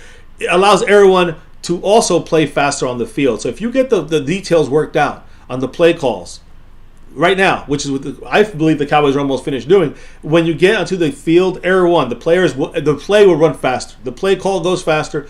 Dak saying it, the play to the there's a lot less confusion to the huddle. It's quicker, it's consistent, it's faster, less confusion, a lot of C's. And then you get on that line of scrimmage, and everyone's on the same damn page. And that's the key here. So Dak said himself, let me throw Dak up on the screen because, hey, why not? Dak himself said, quote, just in the first couple of days, guys are flying off the ball. I think that's the biggest difference from this year and Kellen Moore last year. So the more that we can get that done, the better we're going to be. And that's, again, one of the little wrinkles I think that we're seeing here, a faster offense. Now, faster also, throw on there Brian Schottenheimer. Let's do it. The OC, offensive coordinator, he's not calling the plays, but he is helping McCarthy set up some plays. I believe more in the run game and play action. So look for Schottenheimer to be very good on those designs. But I think it's McCarthy's picking the plays every single play. He's installing the offense. He installed the offense. He's picking the plays. Schottenheimer said this, quote, we want to play physical. We want to play fast. We want to make everyone on defense cover the entire field. I want us to be able to play very fast. So to me, speed is an underlying thing here. We got Brandon Cooks. Speed, correct? Mm-hmm. Speed. Just pure. His big thing is speed. Consistency, but speed. You adding speed, yes, on the field, you're adding speed in the play calling. You're adding speed in how fast Dak gets that ball out. You're adding speed in the routes that take how long? Not 3 seconds. They take 1 second. Mm-hmm. And so the speed of the play, everything is faster. This is a major component. And I believe no matter what you call this offense, no matter who's calling it, this is a major component of it going smoother and being more consistent. These are one of those details I think that we have sometimes overlooked. And I think some people out there, these people on ESPN and NFL Network, they don't know what the hell they're talking about. They overlook this stuff too. So this all sounds promising to be able to be faster. And I think we're going to get there. This is what training camp's about. The most significant change for Dak Prescott will be the parts of the West Coast offense that he will, have to implement into this, the 30% difference. That's what Dak has to get kind of under his belt. Now, look, I do believe that, we're going to have stuff where Dak's going to, it's going to be primarily get your reads done, get out of the pocket, and then, extend the play. But based on the West Coast style offense, you're going to see from McCarthy, the 30% up-tempo helps Dak.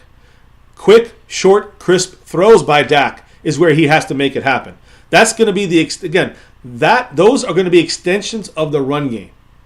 Now, it's not going to be a run, but it's going to be a play that gets you 4 yards on first down. The quick throw, boom, boom, 3 yards, and he goes another 3 yards. Now it's 2nd and 4. Just saying, to me, that's what I think McCarthy's going to do to be an extension of the running game. Mm-hmm. And Schottenheimer, Soliari, our new offensive line coach, major pieces to that puzzle of figuring out the run game, merging it with the West Coast offense. So, again, we talked about this before, baby. That this is going to take a lot of the burden off of Dak's shoulders. Oh yeah. I don't care if he's getting $40 million or $80 million or $10 million. If you want to be successful, you got to go to his skills. So the skill strength is up tempo, quick moving offense, quick passes, lesser reads, ability, the ability to take over and I say escape the pocket, but also to take over the offense. And that's the one thing Dak on his own, I hope he does it. We know McCarthy said, this is one of those, again, I think this is a big detail, but Dak taking control of not control, but what was the actual word? Command? Owning. Own it. Taking ownership of this offense. That's the one thing I got to see from Dak. Yeah, I think before, again, Dak has been lots of things. He's been a soldier, so to speak, right? Just executing commands. He has been general, right? Leading the charge. He has been a collaborator, right? A co-counselor with Kellen Moore, right? Actively, supposedly working on things and doing things. But has he ever been the owner and CEO of the Dallas Cowboys offense? No. In the moments? answer is no. Yes. In theory, sometimes. For real, no. You know what I mean? Not very often. There's been flashes, there's been hints, and I really, to me, one of the few moments where I think we can really say Dak did take ownership that way. By the way, shout out Mary Alvarez here with her $5 holler. She just put that. She got 5. Yes, she does. She got 5 on it. So she's saying, hello, everyone. Hope everyone's doing great, and God bless you all. Much love, much love, Mary. Thank you so much. Appreciate you coming through. And I think I just updated her because she's now on the 7th place on this board as we're wrapping it up. right, this week, tonight here in like 10 minutes. Yeah, so but real quick, my final comment there was just to say that the only time, I think the perfect way to highlight it, we all remember it, that play where Amari Cooper told Dak, change it up. I got single play. Yeah. Change the play and throw it to me. Remember, Dak did it. Remember, Amari had done it earlier in this game. In that same game, Amari did it, and it was like the 5th game they played together. Yeah. 6th game. And he did it earlier in the game, and Dak went away from it. So finally, Amari was like pissed, and he asked, you got to do this. And he did it, and we got a touchdown. Even then, can you really say is Dak taking ownership? And I will say yes, just because that's kind of the point. Amari Cooper might have had to have pushed him to that point, but still Dak had to be the one to say, I am going to overrule what you said and do the right thing. And obviously it can be very hard to know necessarily what to do, but Dak trusting his instincts, I think, is going to feel a lot better when we're giving him a better kind of pool to draw from. You know what I mean? It's a lot easier to trust your instincts and go on the plays that will hopefully work when you have actual plays that are designed to actually work. When you see guys getting open consistently, when you see the play calls working, like when you see Kellen Moore giving curl routes on 3rd and 8, and everyone knows it. What is Dak's already thinking about how I'm going to get out of this, but he's not calling anything to change it. I think nowadays, if you see that happening, what McCarthy wants is Dak sees that a bad play call from McCarthy, change the fucking play and see the game and change it to what you feel is best. Skeptical fan said it. I hope Dak keeps his new authority over the offense. Again, that's a major key again, yeah. I mean, will he? It's hard to move backwards in life, right? I can't see Dak not having, not so much a clash, but not having some friction. However that plays out. Dak is too nice of a guy to have, like, a clash, right? But there's no way there isn't friction if things go left and then somehow we're in a situation where we're changing up the offense or who's running it or who's doing what again, and Dak has to deal with someone coming in and saying, okay, now you're going to march to the beat of my drum without allowing him that measure. Exactly. Like, once you have that taste of power, really hard to go back unless he voluntarily would want to give it up. Maybe he doesn't like it. Maybe he's like, this running the offense shit's not for me, right? Skeptical. Possibly. With that three. We have Jason Renfro dropping that dollar holler. You're right. That's 67 points right there for Marco Seppian on that board. Much love to Jason Renfro with the Go Cowboys. He just jumped over Mary Alvarez on the leaderboard up there. Everyone's still kind of way behind. You know who's not way behind? There it is, baby. I was confused why you said skeptical. I'm like, what? No, it's Jason Renfro. But there's a $3 holler. You were right. By the man staying skeptical, and he is in the lead right now, closing in on. He's closing in right now, guys, on that crown right there. Sponsor of that week. We'll see what happens. Much love, skeptical fan. What did he say? Let me hear. Thumbs up. And a Go Cowboys. So. Go Cowboys. There you go. So, perfect timing there. The reason I said skeptical, too, is I was reading his comment and kind of giving my thoughts and responding to it. Yes. Almost knocked the whole computer down. So, again, great discussion so far on that. I just want to, I want to finish up with the couple of points you have on offense, one on defense, one I think left. But skeptical fan on another $1.49 holler right there. Another one. I appreciate you, skeptical. Thanks for coming through with finishing up strong here. Go Cowboys. Very strong for skeptical and finishing up right. Taking Mark down to 63 points, but more importantly, I think he's past the 20-point mark right now, ahead of the man Mark Hosepian, who's grappling on that stream boss and the sponsor of the week as he's taken to the limit. Here, one final comment here, because it's actually pretty relevant here. Drums and Cowboys said Dak takes ownership of the offense against lesser teams. That's why his game against the Eagles is memorable. I'm cautiously rooting for Dak. And the thing is I agree with you on that. Like, I agree that I think taking ownership of a game against lesser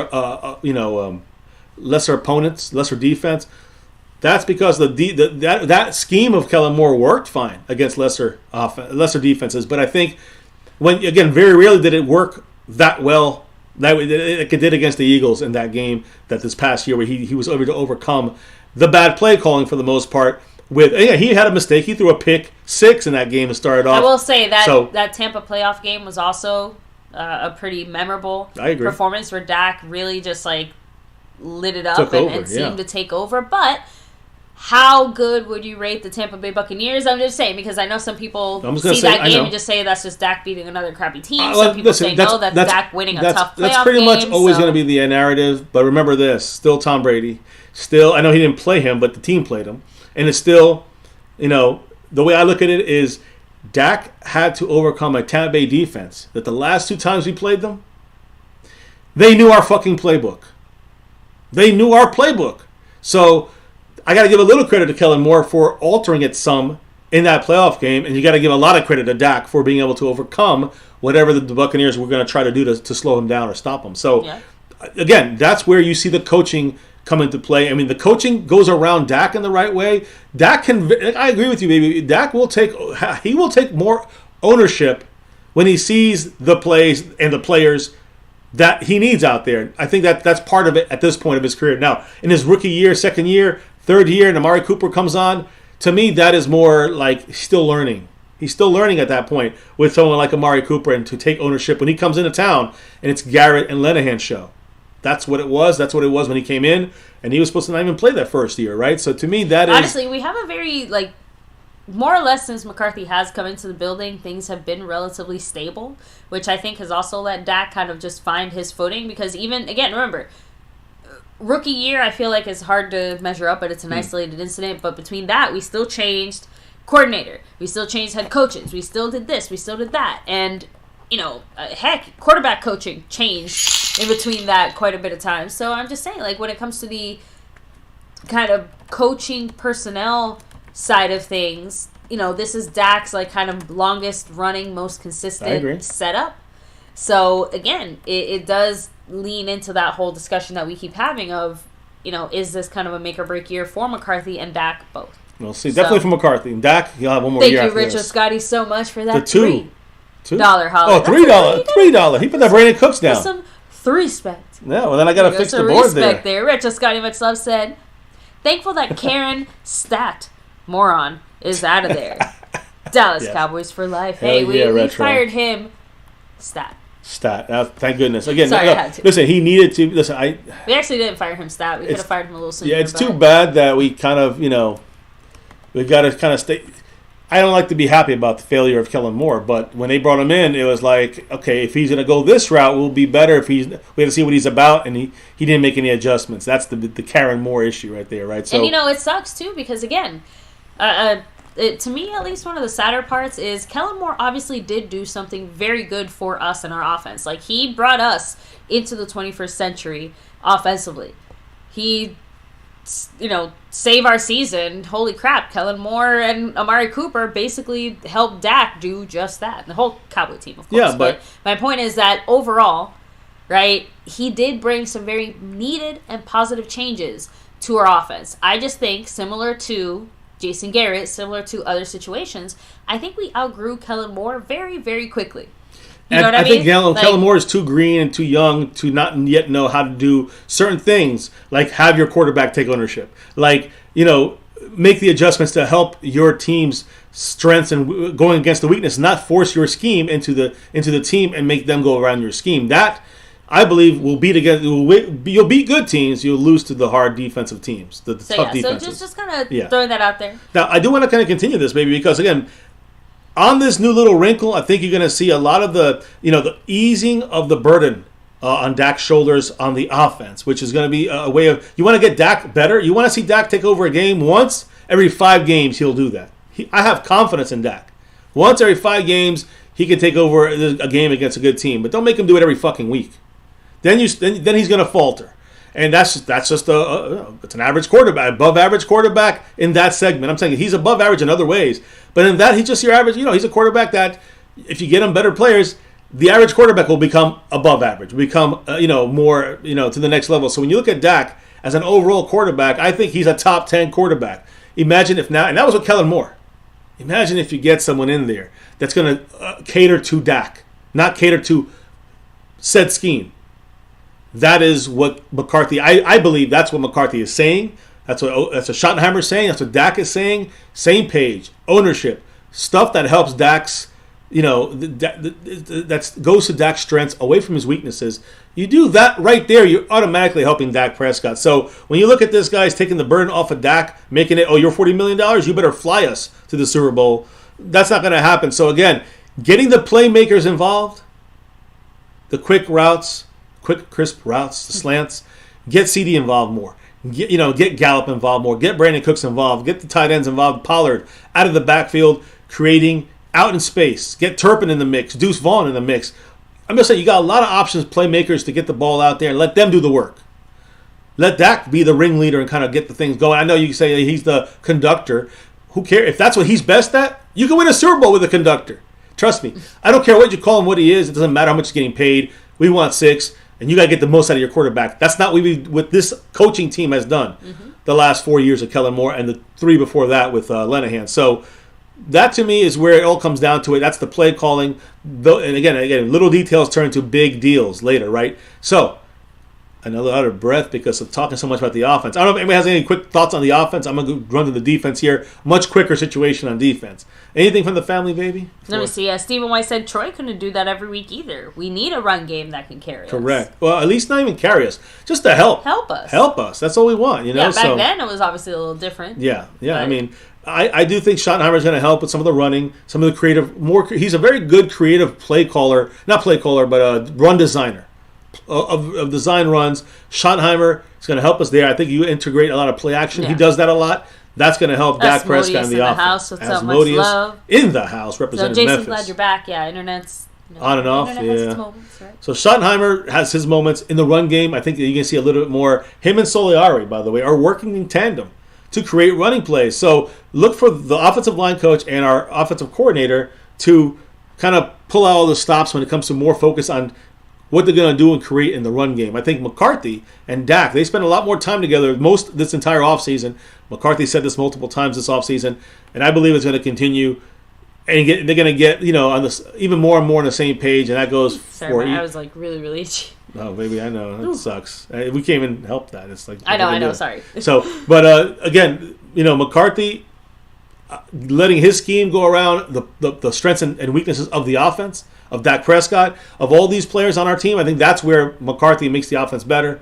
I think that makes Dak better. And I think he has more of the Dak Prescott will have more of the drive, I would say, or more of the confidence to take ownership of the offense, of McCarthy's offense, which is fine-tuned to Dak Prescott and the rest of the guys, the rest of the talent on this team. Hard to disagree with that. So as we turn it over to the defensive side of things, guys, and Dan Quinn, he's running the show over here.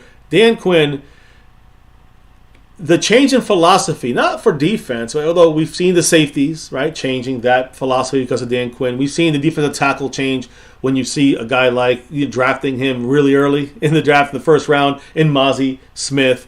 So this is already the change of philosophy in that way. We've talked about that. But what about the change? And I say, yesterday or a couple days ago, we talked about Dak talking about the identity of the team. The Cowboys are kind of creating the identity on offense. Mm-hmm.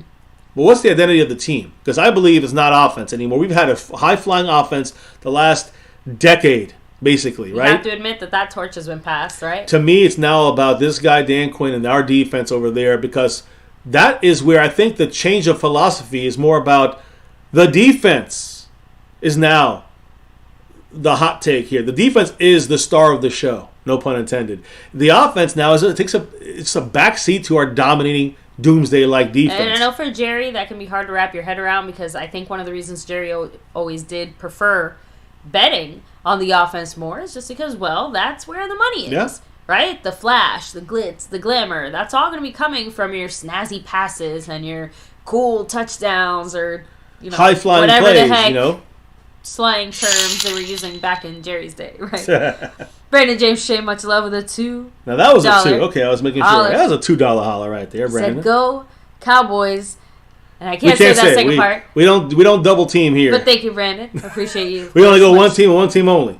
Navy, blue, silver, and star over everything. Brandon James, go Cowboys. You know the deal. So again, maybe we'll beat the Chiefs in the Super Bowl. That's the goal. That's what I want to see. So and yeah, usually my allergies. I have to admit, it's been a little while since my allergies acting up a little bit. But I don't know. It's been a rough weekend here in the MCF household, I guess. So I just say the dog's cracking out. Now she's been bad the whole weekend. This dog. My eyes are just watery, itchy. So we had a nice date though. Date night. Oh yeah, that was yesterday. I'm just saying this weekend. Yeah. So, anyways, you can't see us because you're seeing Dan Quinn and Mazi Smith, and that's part of the whole defensive switch about the importance of position. But what about the identity of the Cowboy star, the team? because it's always about the high-flying offense, no more. It's about the defense, and defense wins championships. So, again, the Cowboys' defense have been a top unit when? Since Dan Quinn 2 years ago in a row. 2 years in a row, but top unit, one of the top defensive units the last 2 years after being the worst, okay? The year before that under Mike Nolan. But under Dan Quinn, the Cowboys have led the NFL in takeaways in back-to-back seasons. We had 34 2021. We had 33 last year. We thought we'd never get close to that again. Well, we were one away. And then you have we had the 7th and 5th ranked defense for points allowed. All right, in 2021, we allowed 21.1 points per game. In 2022, we allowed 20.1 points. We took it down a point. So that's 16 points less allowed, 17 points less allowed for the whole year there. So last year, in 2022, the Cowboy defensive dominance was kind of echoing a little bit of that doomsday 70s defense. In the first 5 games of the year last year, the Cowboys didn't allow anybody to score over 20 points. Everybody was held to under 20 points. That's defensive dominance. Oh, yeah. In a big way. Even though the game we lost to Tampa Bay Buccaneers, it was we allowed 19 in that game. We only scored 3. But the other games were Cooper Rush, and we couldn't score much. Still enough because we kept the points under 20. Mm-hmm. So when you look at the last thing I want to kind of bring up, when you look at our team right now, with the playmakers on our defensive line, Micah, Parsons, of course, Micah at the top of the list. Forget Micah. Sam Williams, I think he's the next kind of going to take over for DeMarcus Lawrence, who's also in that lineup. And I'll say this year, I think when DeMarcus Lawrence is out, Sam Williams is the guy. Dante Fowler was re-signed. Osa Odigizua inside. I think he's going to have a continuously growing year. I think Dorrance Armstrong, very low-key, underrated player. I think he was rated the most underrated player on the Cowboy team, I think, from multiple outlets. So, and even you throw in there, again, you want to throw into this guy right here, Mazi Smith, who Hankins now, but Mazi's taking over that spot full-time after this year. You added the move we made earlier we talked about with a veteran on both sides of the ball with Brandon Cooks and Gilmore.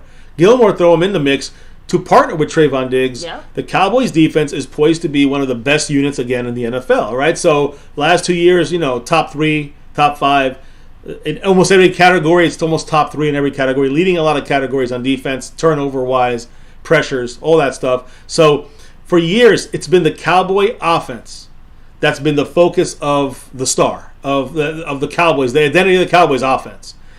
But we're now seeing a transition, and I'd say it's slow, but it's here already. The last 2 years have been happening, and now this year it's going to continue happening. We invested a lot of capital of re-signing guys, drafting high picks, early picks with Mazi Smith, overshown in the 3rd round. We need offense, but we still stacked on the defense because of this guy, Dan Quinn. He takes over next year. Those are his guys. If he still stays there, he holds it out one more year. They're still his guys. That's what he's building here. He's building one of the better defenses you're going to see consistently over a span of years. That's the whole point here for Dan Quinn.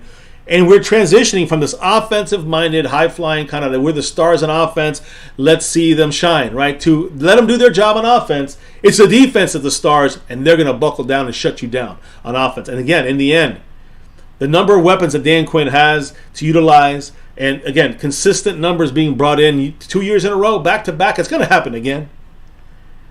It feels like the way that we've kind of, the Cowboy identity now, it's all about, we got 5. But we know defense wins championships.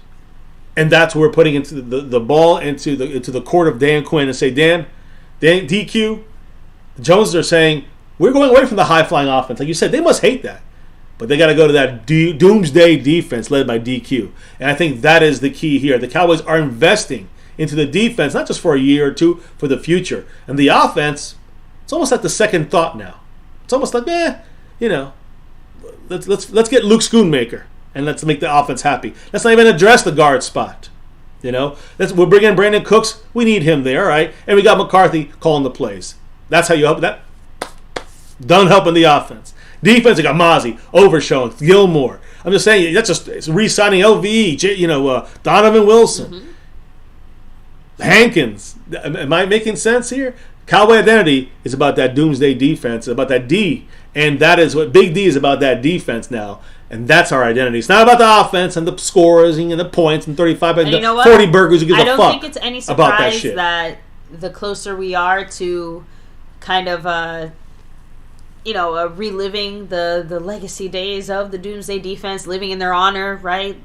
70s or the 90s, but it's mainly exactly. it started in the 70s, the old school.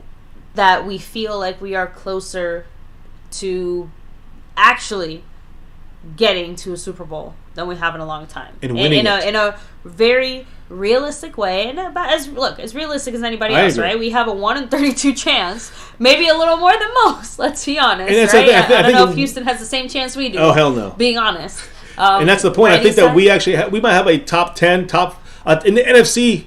We have a top 3 chance. That's it. Top 3 to be in one of the top 2 teams in the championship game. We got to get there, and then we got to keep winning. Even if you want to be generous, let's include like the Vikings and like another.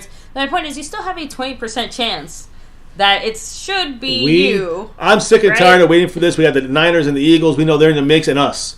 One of the 3 teams are not going to make it to the championship game, and maybe it's a surprise somewhere else. I don't see it. Cowboys, Eagles, or Niners. 2 of these 3 will be in the NFC Championship. We don't make it. McCarthy's out. Dan Quinn's in as the head coach. Yeah, simple as that. Nothing if else. Those 3 teams aren't somehow heavily featured when it comes to the postseason.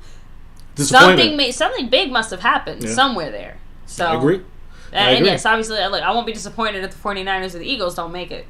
But if That'd we don't great, make it, obviously, listen, and other teams might wake up and show up. The Vikings say show up. Who knows? But as of now, those are the 3 teams that seem to be up here, and the other teams there's a big, gaping hole here from between those 3 teams I mentioned and everybody else. The Lions, the Vikings. No, they're down. Retro, you're not the only one. Every time I know it's Dan Quinn, but I'm also hearing DQ Dairy Queen. Yeah, I know DQ. So I know Dairy Queen, Dan Quinn. They call him DQ. I hear DQ. I'm like, oh yeah, Dairy Queen. Anyway, let me do some final shout outs here. Yes, it's wrapping it up, guys. I think we got our winners here, don't we? I think we got our winners. I was going to say first, before I do that, let me shout out the current winners. Last time. Winners, yes, started, for this week. For this past that's what I'm saying. Is they pass off their crowns, hand it off to the next sponsor of the week, and stream boss Mark Hovsepian. A big mahalo to you. Although it looks like the sponsor of the week is now passed on. Yeah. Skeptical Fan, the membership man. Skeptical Fan, who's got the membership for 2 straight months, going for 3. 31 gifted membership, and now he's making his mark as a sponsor of the week. We keep in touch. Let me know if you want me to write anything special, anything personal, anything you want me to write right there on your sponsor of the week win. Appreciate you. Again, unless a miracle happens, Skeptical Fan is the man. Repping that sponsor of the week. So appreciate you. And Mark Hovsepian still holding on to 58 points. Stream boss. He's in that orange though. Mm-hmm. So I'm sure Mark will come back here next couple of days and he'll pump that back up. But again, stream boss also hanging in the balance in a way. Mark Hovsepian though locked it down. And he's still, that's like 18 out of 9. I lost track. 17 out of 18 weeks, something like that. Mark's been dominating that board. As I said, Skeptical Fan, as you said, Skeptical Fan is looks like the winner for the sponsor of the week. And then we go to the Cash App side. So we had to switch off there. Yeah. What about the Cash App side, baby? We did have Jason Renfro. Yeah, Jason Renfro, the man Jason Renfro, repping that Randy White jersey he wanted right here from Star Membership. Jason Renfro, the Cash App King, back-to-back weeks. That looks like it's over, baby. That's right. Unfortunate for Mr. Why he's here. Snug X dropping the Pollard, but they gave him the win over Jason Renfro for this week. Unless a miracle happens, it's a lock. It looks like Snug X wins that one as well. So we'll see. As the last minutes tick off, if anything happens, we'll update you. Outside of that, Snug X taking that away. So 2 endings here. Sponsor of the week, Cash App King, 2 new beginnings. We'll see how that goes as we get so much closer, a week away. Because the next winners will take us into training camp. You know what I'm saying? Like whoever wins next week will be taking us on that Monday, and on that Tuesday they show up. And on that Thursday they're on that field. So we're in training. Now we got the training camp and who's representing the boards for next week. Next week. You know what I mean? This week we got our winners here. So appreciate you guys on that side of things. And again, we'll keep the monthly gifting membership count still, of course, up there. Is Skeptical Fan on the way into to winning, it looks like. Inside track with a couple weeks left to go. That's right. So I'm going to go ahead and do the final shout-outs here. But first, before I do, all right, Mary Alvarez is coming through with a $5 holler. Yeah, you mean she got 5 on it? That's right. Yes, she does. And she said, good night, everyone. Go Cowboys like always. Hell yeah. Have a great night, everyone. God bless you all. Go Thank you so Cowboys! much, Mary. Appreciate Hell you, yeah. of course. Have Always. a great night. Take it easy. Yes, represent. By the way, let us know anyone who's actually going to be able to make it out to training camp. Just because I know Mary's out on the West Coast. Yeah, we didn't even give our. I'm going to do it as soon as I know what the shout outs here. All right, so we got one little last thing before you guys leave. So you want to stay tuned for here at the end of the stream. A little blurb here. But Bama fan, have a great night. Mary Alvarez, much love. Richard Scotty, check it out. Cassie Stewart, much love. We have Bama fan, of course. Skeptical fan, always staying skeptical. Always. Who said, I would like to dedicate this win to Mark Hosepian. He gave me the motivation to win. You know how close he's been? Skeptical, and Mark's like edged him out, or Snug X edged him out. You got it this time, brother. So let me see. We have, who else is here? Let me see. Tim Pinnell, have a great night. Matt Persico, much love. Yeah. So Drums and Cowboys representing. Brandon James Shea, take it easy. The drops today came through fast and furious. Lost in translation. There it goes. There it goes, finally. It's a little delay there. Mary Alvarez with that 5 on it. You know, she dropped 2 5s today. Much love to her. A. Lavelle dropped the drop of the night with a $20 holler. Skeptical fan, he gave multiples right there. Multiple giftings. And I appreciate you also. Drops and thanks. He also, you know, of course, taking over the whole board today. Retro Scotty with a drop of a 3. Brandon Cooks, he's cooking with 3. Brandon James Shea also dropping the love. Mary Alvarez, Jason Renfro, Eddie Lavelle. Thank you all. Skeptical fan, can't do this without you all. Yeah. Your love and support. We got to get 10 on it soon, hopefully. You know? There we go. Drums and Cowboys. Lost in translation. Asmodeus. Yeah, Memphis. G. He's representing that star of Memphis. Yeah, that's actually as far back as I can go. Well, I guess now we got to give the big info, right? No, I guess. Skeptical fan. So that's... You are the winner. So you're the winner. Let us know what you... Write me. Let me know if you want me to throw anything out there. A funny thing, a blurb, whatever, something that business, you got whatever. Let me know. I'll place it out there and just we can do whatever you want. We can have fun with it. We can you could rep some things you want, whatever you want, brother. Let us know. Send me the message to the gram or Twitter, whatever, and we'll get something on there for you. And if not, we'll compile something as we always try to do for all the winners. Yes. Now, I do want to say the big news from MCF side of things. We got 50 people watching. Of course, everyone is hit that like button, right? Did you guys hit it? I don't know, we got 31 likes to 50 people, so it's 20. There's 19 people slacking right there. It's 19 people slacking. Hit that like button if you haven't yet. But yes, subscribe if you're new. Hit the notification bell because we are going to Dallas. We're going to Big D, guys. We're going to see the Dallas Cowboys. When I tell you, I really don't know how we did it. We've been working for the last handful of weeks to try to see if we can organize our schedules and coordinate all the things that need coordinating, and we finally got confirmation very late last night that things would be able to work out. So today, one of the things that we focused on was kind of finalizing all of our plans. Listen, tickets are going fast. We had to make the deal on the fly here, but we're going to that Week 8 game on October 29th at home at 1 o'clock or noon, I guess, in Central Time against the LA Rams.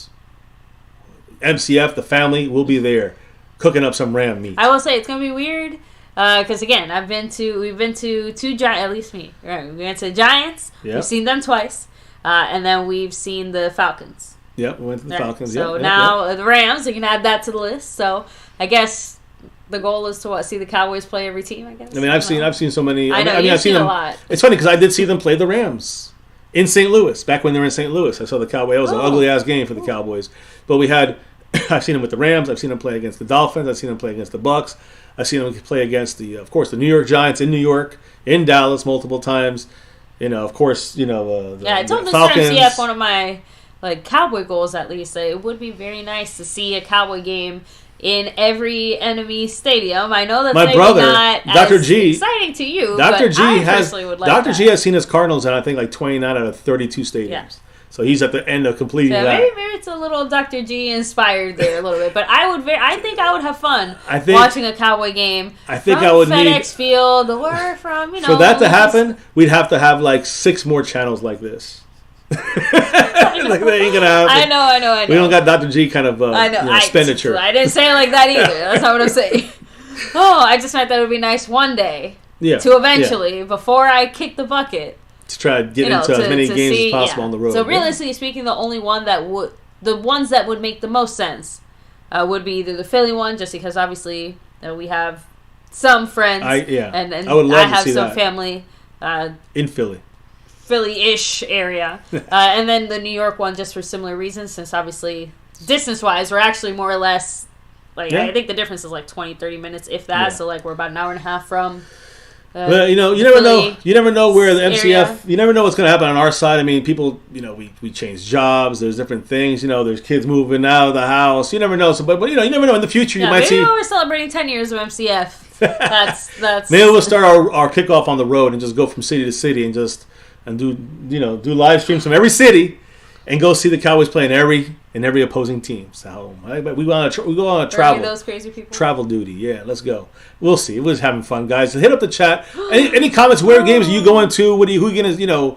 When are you go? Where are you going to training camp? You going to preseason? You going to regular season games at home and away? Where are you going on this schedule? Actually, I'm going to put this schedule on here. I don't know put that one on. how well. Not that I one. mean, I'll leave this one on. There you go. I'm not even going to touch. This is that training camp, by the way. With the 10. How about this? Why don't you read Drums and Cowboys comment here in a moment? I'll save that one for you, is what I'm saying.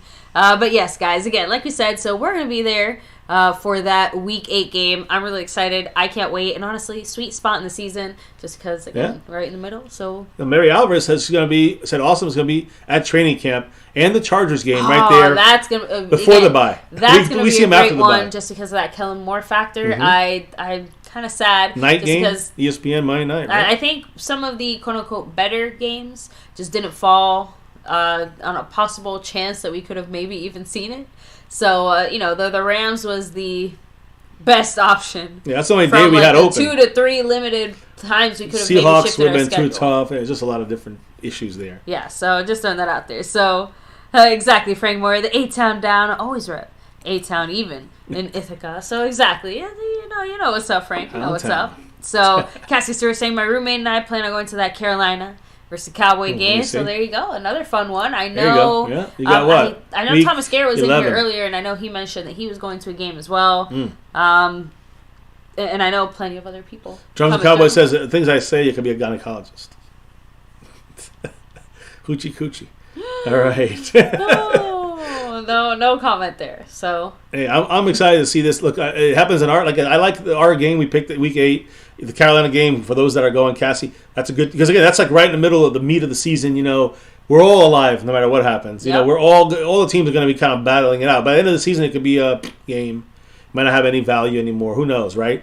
Beginning of the season, you're still seeing them kind of just get starting. I think by the time we get to the Rams, out of the bye, the Cowboys better blow the shit out of the Rams. Blow them out of the water.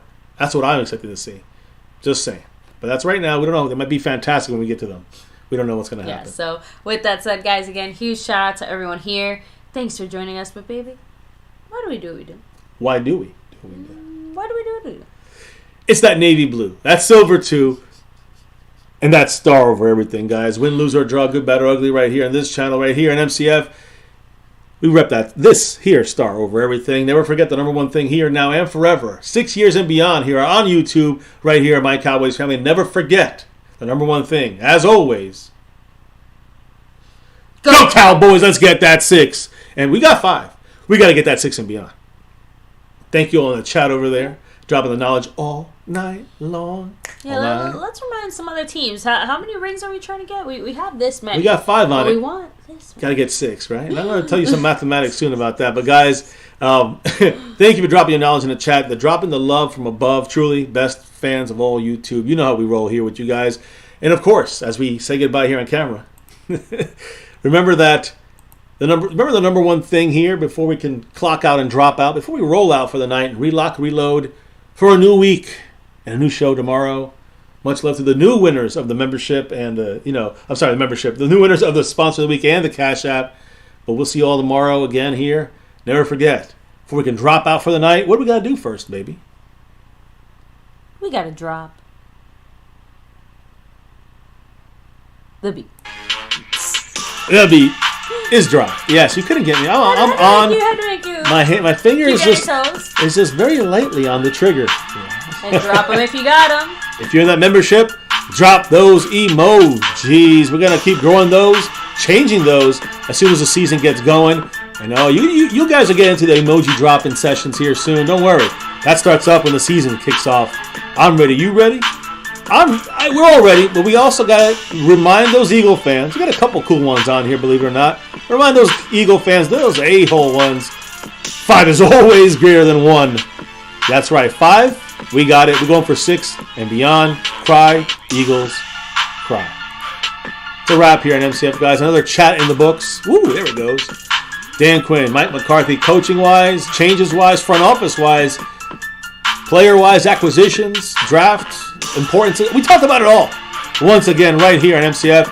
I can't wait what they're gonna bring to the table this year, but it's gonna start here and really the true first step here in training camp, into preseason, and then into the regular season, baby. That's where we're going. That's what we're getting ready for here. Less in single digits before training camp kicks off. Right here in MCF, it's always about that navy blue, that silver too, that star over everything, and never ever forget the number one thing right here on my Cowboys family. Much love to everyone in the house, the haters and the lovers. Appreciate you all. Have a good night. Truly do, guys. Stay safe. We'll see you back tomorrow for another one. Hit that like, subscribe to the channel if you're new, and that notification bell so you know when we're going live and dropping them videos. Appreciate every single one of you guys. Peace. And never ever forget, go Cowboys!